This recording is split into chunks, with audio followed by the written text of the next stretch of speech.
那边的小朋友怎么在哭啊？是发生了什么吗？我们过去看看吧。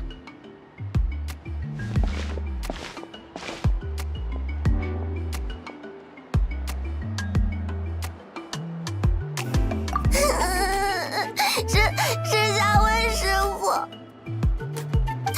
他说要去那边采火山晶石，但是到现在也没回来。我告诉了守卫叔叔，但叔叔们说现在部族里实在抽不开来人手，而且那边的地形很危险，还带着好多魔物和坏蛋。他们只能先尽量筹备着，等准备好之后再去营救夏温师傅，但那样就来不及了。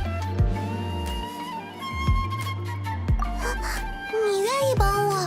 太好了，我这就把守卫叔叔之前去过的地方画给你。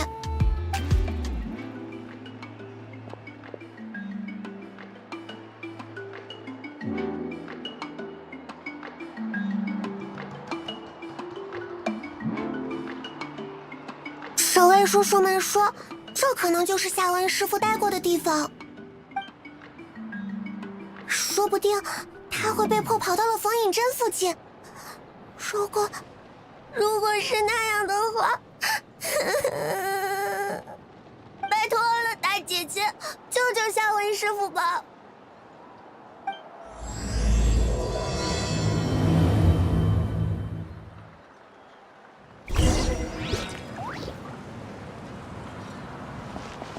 拜托了，大姐姐，救救夏温师傅吧！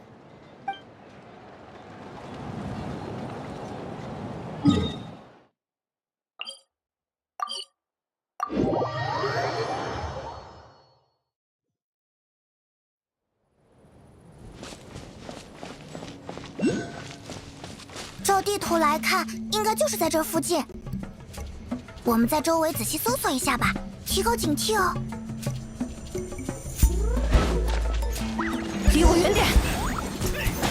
看那边，那个人是不是我们要找的那位夏温师傅？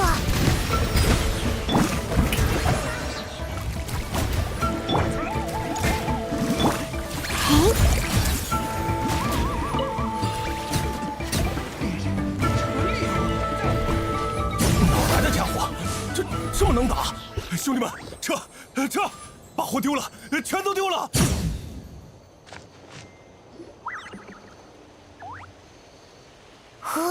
跑得好快，也好果断。太谢谢你们了，要不是你们帮忙，我肯定要被丢下山去了。能让旅行者出手搭救，我今天的运气也是够好的。抱歉，我没做自我介绍，我是夏温，一个倒霉透顶、刚刚才撞了好运的宝石匠。那孩子，让他担心了。我离开铺子的时候，还以为最多2天就能回来，我也没想到，居然能在冯颖珍附近发现一条新的火山晶石矿脉，里面的晶石格外纯净，矿量也足。我挖出了许多纯净的火山晶石，正准备回去的时候，晶石里的燃素却吸引来了魔物。不过，你也看见这周围的情况了吧？前段时间，一直在上面悬着的冯颖珍突然砸了下去，把周围砸出了一个大坑。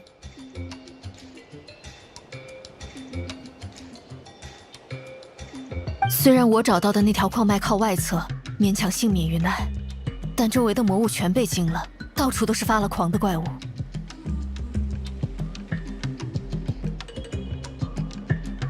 我慌不择路，只能挑小路绕开他们。没想到刚出来的时候，却撞见了那些贼匪。幸好你们来得及时。你逃逃跑的时候还带着这些晶石吗？都那么危险了，不能把这些石头丢掉吗？我已经丢了很多了，只留下了一块最纯净的晶石。我无论如何都得把它带回去，为了特拉佐利，也为了可怜的小妮和家。哦，你不知道也正常。特拉佐利曾经是一位打造古冥的工匠，妮和家是他的女儿。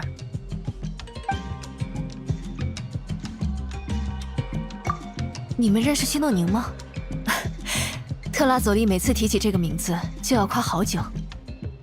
对古冥钻研最深的人，我们一族的未来，顶尖的工匠，真是恨不得把所有好词都夸出来。虽然特拉佐利不说，但我能看出来，他还在怀念之前那段打造古冥的时光。因为他的女儿，可怜的小妮和家患了重病，特拉佐利几乎抛下了一切，全心照顾着她。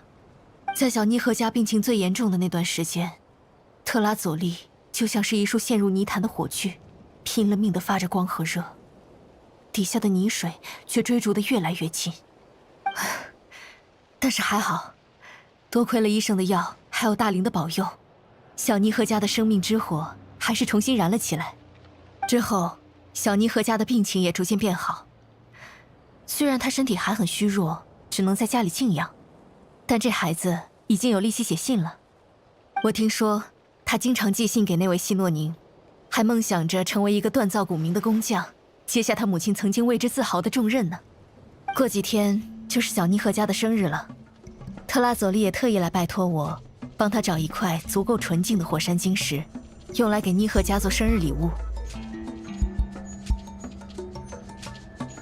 确实是一块意义重大的矿石呀！有了这么漂亮的礼物，那个叫妮和家的小朋友一定能好得更快。那我就替特拉佐利和妮和家借你吉言了。我们先回去吧，不能让伊密那孩子等急了。对了，如果你愿意的话，明天和我一起去探望特拉佐利吧。